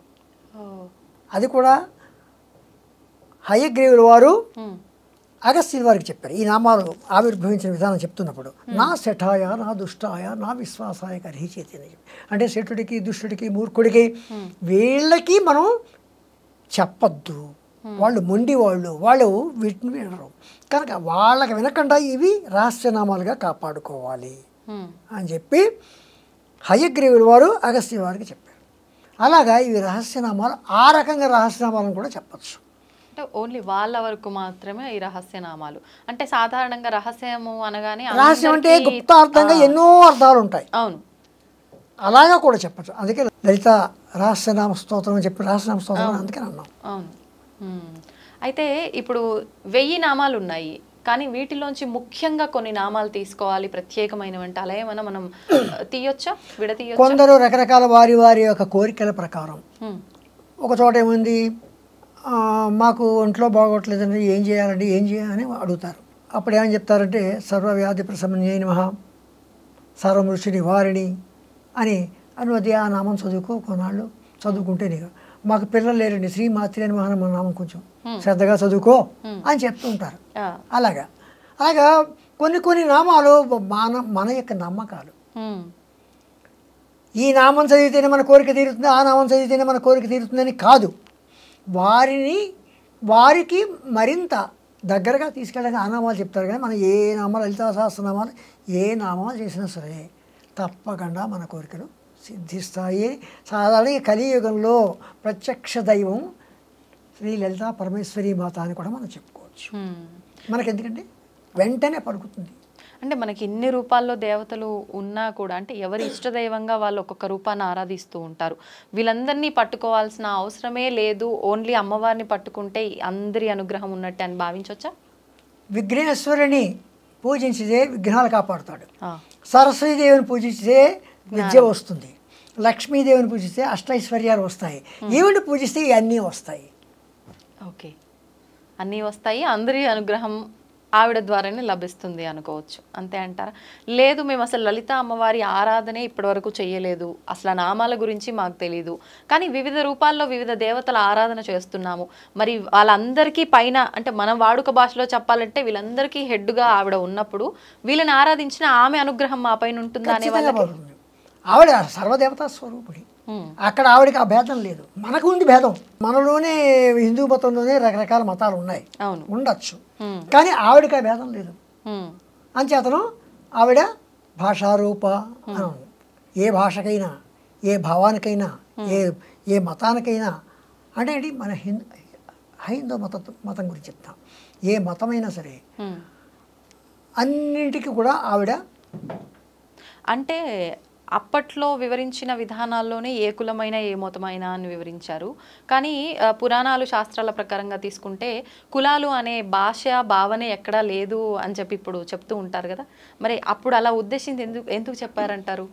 అక్కడ కులాలు అనేవి ఆ రోజుల్లో చెప్పినవి ఏంటంటే వృత్తుల ప్రకారం చెప్పారు వృత్తుల ప్రకారం ఒకటి. రెండోది ఏంటంటే బ్రహ్మస్వరూపులు, బ్రహ్మణ యొక్క పరమాత్మ యొక్క ముఖంలోంచి పుట్టిన వాళ్ళు బ్రాహ్మణులు, భుజాల్లో నుంచి పుట్టిన వాళ్ళు క్షత్రియులు, ఊరువుల్లోంచి పుట్టిన వాళ్ళు వైశ్యులు, పాదాల్లోంచి పుట్టిన వాళ్ళు శూద్రులు అని చెప్పారు. అది కావచ్చు, కానీ వృత్తిరీత్యా మాత్రమే కులము. ఓకే. తర్వాత వృత్తిరీత్యా అని చెప్పి చెప్పుకుంటూ వచ్చారు. తర్వాత ఇవేమైందంటే తరతరాలు మారుతుంటే మన చదువులు, మన వృత్తులు వేరే వేరేగా వస్తున్నాయి కనుక అవును అంచేత మనకి ఇప్పుడు ఈ కులాలు అనేవి ఇదే. కులం అంటే ఏం లేదు, ఒక సమూహం. ఆ సమూహంలో వాళ్ళే దాని మూలం ఏమైందంటే కులాలు ఏర్పడ్డాయి. ఓకే. ఇప్పుడు ఈ లలితా సహస్రనామాలకి శ్రీ విద్యకి మధ్య సంబంధం ఏమైనా ఉందండి? శ్రీ విద్య లలిత. కానీ లలిత అమ్మవారు ఈ విధానము ఇదంతా కూడా మనం మాట్లాడుకునే దాన్ని బట్టి ఇదంతా సాత్వికంగా మనం ఆచరించే విధానం. శ్రీ విద్య అనగానే తంత్రము అనే రకంగా మాట్లాడుతూ ఉంటారు కదా, అదంతా అదేమిటంటే శ్రీ విద్య అనేసరికల్లా అనుష్ఠానపరంగా మంత్రానుష్ఠానపరంగా మనం అమ్మవారిని సేవించే విధానాన్ని శ్రీ విద్య అంటాం. దానికి సులభంగా ఇప్పుడు ఖడ్గమాల ఉంది, ఖడ్గమాల చదువుతున్నాం. ఖడ్గమాలలో 9 ఆవరణల గురించి చెప్పారు. ఇది ఎవరైనా చదవచ్చు. కానీ దీనికి నవావరణార్చన వేరేగా ఉంది. నవావరణార్చన ఎందుకు చేస్తున్నాం? ఆ నవావరణార్చన చేస్తే ఎంతో, దానికి 10 నిమిషాల్లో చదువుకునే ఖడ్గమాల కూడా అంతే అని చెప్తున్నారు. అంటే వీటికి దానికి అది వారు చేస్తున్నారు. ఎవరైతే అర్హత ఉందో, ఎవరైతే దాని అనుష్ఠానం తీసుకున్నారో వారు చేస్తున్నారు. అది శ్రీ విద్యాపరంగా. ఖడ్గమాల పరంగా అయితే ఇది ఖడ్గమాల మామూలుగా ఎవరైనా చేసుకోవచ్చు. ఇలాంటివి ఉంటాయి. అంటే మీరు అన్నట్టుగా ఉపాసన తీసుకొని ఒక దీక్షలాగా చెయ్యాలి నిత్యం అనుకునే వాళ్ళు ఈ రకంగా శ్రీ విద్యాపరంగా వెళ్ళాలి. లేదు మేమంతా నార్మల్గా ఎటువంటి నియమాలు ఇవన్నీ లేవు చేసుకుంటాము అనుకుంటే ఖడ్గమాల ప్రకారం ఖడ్గమాల కానీ, లేదా సహస్రనామ పారాయణ కానీ, లేదా శతనామ పారాయణ కానీ, ఇలా ఏవో పారాయణలు చేసుకోవచ్చు. స్తోత్రాలని మనం పారాయణ చేస్తాం. ఇప్పుడు ఈ సహస్రనామ పారాయణ చేయాలి అని అంటే పర్టికులర్గా ఒక సమయం ఏమైనా చూసుకోవాలంటారా? నా ఉద్దేశంలో అయితే ఇది కూడా అమ్మవారిని స్తుతించడమే కనుక ఎప్పుడు పెడితే అప్పుడే స్తుతించుకోవచ్చు. కాకపోతే ఏంటంటే మన పద్ధతి ప్రకారం ఏంటంటే బాత్రూమ్కి వెళ్ళిన బట్టలు కాకుండా శుచి శుభ్రత మాత్రం పాటించాలి. అలా చూసుకొని మనది మనకు కరెక్ట్ అనిపిస్తే మనం చేసుకోవచ్చు. ఇప్పుడు లలితా అమ్మవారి ఆరాధన మీరు చెప్పినట్టుగా ఈ సహస్రనామాలు ఇవన్నీ చేసుకుంటూ శ్రీచక్ర రూపంలో ఆరాధించవచ్చా? ఎవరైనా చెయ్యొచ్చా? లేదు అంటే ఇందాక మీరు అన్నట్టుగా శ్రీ విద్యా ఉపాసకులు మాత్రమే? ఇక్కడ శ్రీచక్రం అనేసరికల్లా అది ఉపాసన పరంగానే వస్తుంది. ఎందుకంటే ఒక శ్రీచక్రం అంటే మేరు ప్రస్థానం తీసుకుంటాం.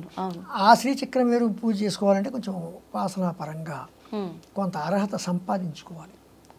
అర్హత లేకుండా శ్రీచక్రం మేరు జోలికి వెళ్ళకూడదు.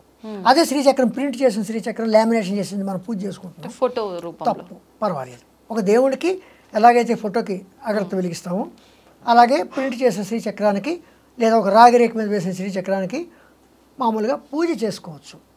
కానీ మేరు ప్రస్థానం కానీ లేకపోతే బీజాక్షరాలతో వ్రాయబడిన శ్రీచక్రం ఆల్రెడీ అందులో అమ్మవారిని ప్రతిష్ఠించిన శ్రీచక్రాలకి వీటికి కొంత మంత్రోపదేశాలు అనుష్ఠానపరంగా కొంచెం చేయవలసిన క్రమాలు ఉంటాయి కనుక అవి ఎవరు పెడితే వాళ్ళు చేయడం మంచిది కాదు. ఎందుకంటే బీజాక్షరాలు సరిగా పలకలేకపోవడం, బీజాక్షరాలు వెనక ముందులు రావడం ఇలాంటివన్నీ వస్తాయి కనుక అది కేవలం అనుష్ఠాన పనులు మాత్రమే చేయాలి అని వస్తుంది. ఓకే. అంటే ఇప్పుడు ఇందాక మీరు ఆల్రెడీ చెప్పున్నారు, మనం గనక ఈ సహస్రనామాలు అందరూ చదవాలి, సమయంతో పని లేదు, ఏదైనా తప్పులు ఉంటే ఆకరణ మన్నించమని ఎలాగో వేడుకుంటాం, కానీ తప్పులు చదవకుండా మాత్రం చెయ్యాలి అని చెప్పి తెలియకుండానే అది నోరు తిరగటంలో కానివ్వండి, ఏదో రకంగా తడబడటము, ఆ తప్పులు అనేవి దొర్లుతూనే ఉంటాయి. కానీ ఇవి నామం కాబట్టి తప్పుపోయినా పర్లేదు అనుకోవచ్చా? లేదు నామంతో కూడి ఉన్న మంత్రాలు అనుకున్నాం కాబట్టి ఇది దోషంగా మారుతుందంటారా? ఏమైనా దోషంగా మారుతుందా అంటే ఒక విషయం నేను తప్పు అంటున్నా, రైట్ అంటున్నా. రామునితో కపివరుండిట్లనియే బాగుంది కదా, వినడానికి బాగుంది కదా. రాముని తోక పివరుండిట్లని అంటే ఎలా ఉంటుంది చెప్పండి? అసలు అర్థమే మారిపోయినట్టు. మరి ఇది అలాంటి ఆ, ఇది అలాంటిది కదా. అవును. అప్పుడు ఒకసారి ఆ నామం మనం విరవకోవడం చోట విరిచి అదే ఇంకో నామంలో ప్రథమాక్షరం ఈ నామంలో కలిపి ఇంకోటి చేస్తే అది దూషణ కింద కూడా రావచ్చు, భూషణ కింద కాకుండా. అది తప్పు కదా.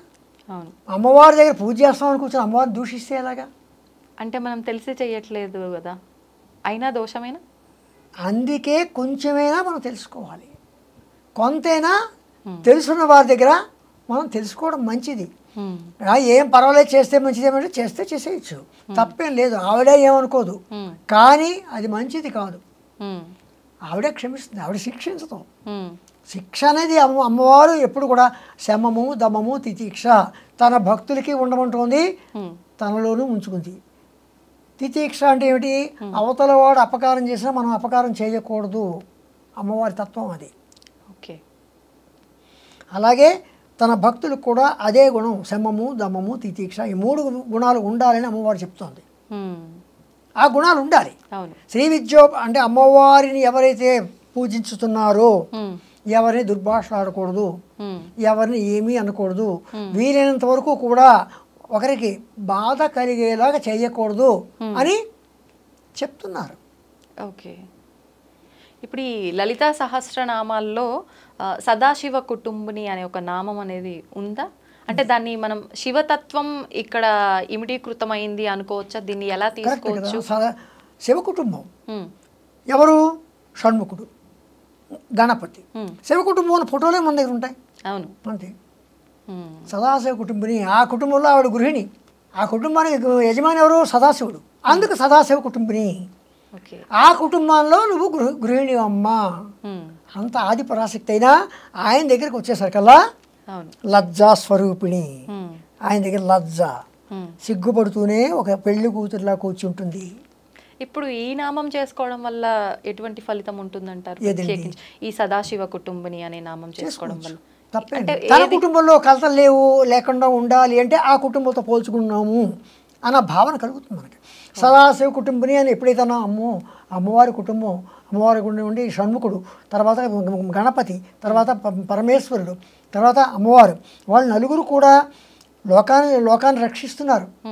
అలాగే వాళ్ళు కూడా అన్యోన్యంగా ఉంటున్నారు. కనుక మనం కూడా అన్యోన్యంగా అంటే మంత్రం 10 సార్లు మనం చేస్తున్నామంటే మనం ఎలా ఉండాలి అనే ఒకటి. అంటే మనం అమ్మవారి పూజ చేస్తున్నాం కనుక అబద్ధం ఆడకూడదు, అమ్మవారి పూజ చేస్తున్నాం కనుక అది వేరే ఆలోచన ఉండకూడదు. వచ్చింది కదా, అక్కడ క్రమశిక్షణ ఏర్పడుతుంది కదా, అది అనమాట. అంతేగాని అమ్మవారి పూజ చేసిన మళ్ళీ క్రమశిక్షణ వచ్చేది, మనలో పరివర్తన కలుగుతుంది. ఇప్పుడు మీరు అన్నందుకు నాకు ఒకటి గుర్తొచ్చింది. అంటే అమ్మవారిని పూజిస్తున్నాము, ఆరాధిస్తున్నాము, పారాయణం చేస్తున్నాం కాబట్టి ఇలా ఉండాలి అని మనం కొన్ని నియమాలు పెట్టుకుంటాం. కానీ చేస్తున్నంత సమయం మాత్రమే. తర్వాత యథావిధిగా ఎవరి ఆహార నియమాలను బట్టి వాళ్ళు ఆహారం తీసుకోవడం కానివ్వండి, వృత్తిరీత్యా ఇంకేదో రకంగా వాళ్ళ నిత్యం జరిగే పనులన్నీ కూడా చేస్తూ ఉంటారు. అట్లాంటప్పుడు కొంతమందిలో ఒక చిన్న సందేహం ఉంటుంది. అంటే ఉదాహరణకు మాంసాహారులు, శాకాహారులు తీసుకోండి. శాకాహారులకి ఇంకా ఎటువంటి భయం ఉండదు, మేము ప్యూర్ వెజిటేరియన్గా ఉన్నాము, మేము ఏ టైంలో అయినా ఏమైనా అంటే అమ్మవారి ఆరాధన నామము ఏదో ఒకటి చేసుకుంటాము, మాకు ఫలితం ఉంటుంది. మాంసాహారుల్లో ఒక చిన్న భయం అయితే ఉంటుంది. ఏమని? మేము మాంసాహారులం కాబట్టి పూజ చేసినంతసేపు ఉంటున్నాము, కానీ తర్వాత పూజ అయిపోయిన అనంతరము తర్వాత ఏదో ఒకటి మేము తినేస్తున్నాము, అందుకే మా కోరికలు నెరవేరట్లేదేమో, అమ్మవారికి మా పైన కోపమేమో, ఇలా ఆలోచించే వాళ్ళు కూడా ఉంటారు. ఆ భయం వద్దు, అవసరం లేదు. చెప్పమంటారా? కొండ దేవత ఎవరు? కొండల్లో గ్రామ దేవత ఎవరు? గ్రామ దేవతలకు ఏ ఆహారం పెడుతున్నాం? మనం మాంసాహారం పెడుతున్నాం కదా, మనం తింటున్నాం కదా, తప్పులేదు. అంత మాత్రాన కులరీత్యా, వృత్తిరీత్యా, నీ నియమం రీత్యా నువ్వు శాకాహారి, నువ్వు మాంసాహారం జోలికి వెళ్ళకూడదు. ఇంకొకటి ఏంటంటే మాంసాహారానికి మనిషిలో ఉద్రేకాన్ని పెంచుతుంది, బుద్ధి యొక్క బలాన్ని తగ్గిస్తుంది. మాంసాహారానికి ఉన్న లక్షణం. శాకాహారానికి ఉన్న లక్షణం ఏంటంటే మనిషిలోనూ మాట్లాడే మాటలో కానీ అన్నింటిలోనూ తర్వాత ప్రవర్తనలో కూడా ఒక చక్కని ప్రవర్తన. అందుకోసం మాంసాహారులు శాకాహారులు ఉన్నారు తప్ప శాకాహారం తినడం మాత్రాన్ని అమ్మవారు రక్షిస్తుంది, మాంసాహారం శిక్షిస్తుంది అని ఏం లేదు. ఎందుకంటే కొండల్లోనూ కోనల్లోనూ ఆ దేవతలను, అందుకని అమ్మవారు కౌలాచార సాంప్రదాయం కూడా ఉంది అమ్మవారికి. అవునా? ఉంది కదా.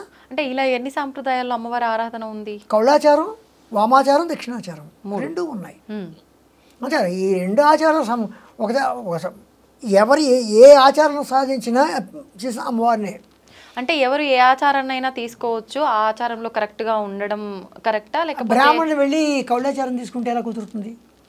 శాకాహారి వెళ్ళి కౌలాచారం తీసుకుంటే ఎలా కుదురుతుంది? వాడు మాంసం దినాలు ఉంది కౌలాచారం తీసుకుంటాడా? తప్పు కదా. వాడి వృత్తి పుట్టింది బ్రాహ్మణ కులం కదా. బ్రాహ్మణ కులంలో ఉన్నవాడు కౌలాచారం వెళ్ళి నేను కళ్ళు తాగుతాను, అమ్మవారికి కళ్ళు పడుతున్నాక నేను కళ్ళు తాగుతాను, అమ్మవారికి మాంసం పెడుతున్నాక మాంసం తింటానంటే వృత్తి మన యొక్క జన్మ ఏ జన్మ కనుక అది కుదరదు. Okay okay. అలాగే కొన్ని మంత్రోపదేశాలు తీసుకున్నాడు. మంత్రోపదేశం తీసుకున్న వాళ్ళు ముఖ్యంగా మాంసాహారం స్వీకరించకూడదు. అవునా? స్వీకరించకూడదు. అది ముందే గురువు గారు చెప్తారు మంత్రోపదేశం చెప్పేటప్పుడే. ఆ మంత్రాలు వేరేగా ఉన్నాయి. పరమంత్ర విభేదిని అన్నారు అమ్మవారిని. పరమంత్ర విభేదిని అంటే సప్తకోటి మంత్రాలు కాకుండా అన్య మంత్రాలు వేరేగా ఉన్నాయి కొన్ని. అటువంటి మంత్రాలు అమ్మవారు విభేదించింది. అలాగే ఆ మంత్రం గల వాళ్ళని అమ్మవారు విభేదిస్తుంది. పరమంత్ర విభేదిని అంటే ఆ మంత్రాలను విభేదిస్తుంది, వాళ్ళని కూడా విభేదిస్తుంది. ఓకే. అంటే మనం తీసుకునే ఆ మంత్ర దీక్షని బట్టి నియమాలు ఉంటాయని అనుకోవచ్చు. మనం తీసుకునే మంత్రాలన్నీ కూడా సప్తకోటి మంత్రాల్లోనే ఉంటాయి. కొందరు ఏం చేస్తారంటే కొన్ని చేతబడి మంత్రాలు ఇవన్నీ మంత్రాలు ఉన్నాయి నేను అనుకోను, ఉన్నాయేమో. ఒకవేళ ఉంటే అలాంటి మంత్రాలు కానీ ఉంటే నిజంగా వాటి ప్రభావం చూపిస్తున్నది అంటే అమ్మవారు పరమంత్ర విభేదిని. సంతోషం అండి, నిజంగా చాలా సంతోషంగా ఉంది మిమ్మల్ని కలిసినందుకు. చాలా మంచి మంచి విషయాలు తెలుసుకోవడం జరిగింది. వీలుంటే మరొక మంచి వీడియోలో మరిన్ని మాటలు మాట్లాడుకోవాలని చెప్పి ఆశిస్తున్నాను. ధన్యవాదాలు. తవ్వుతూనే శివలింగం సరే దాన్ని అట్లా కప్పేసేయండి, చూపించదండి. మూర్తి పూజ కాదు, సాక్షాత్ బ్రజేంద్ర నందన భగవాన్ ఉన్నారు మూర్తులు. ఏమీ ఆశించకుండా ఆరాధించే వాళ్ళు కూడా ఉన్నారా ప్రభుజీ? నిజమైన భక్తి అంటే మనకు తెలియదు కాబట్టి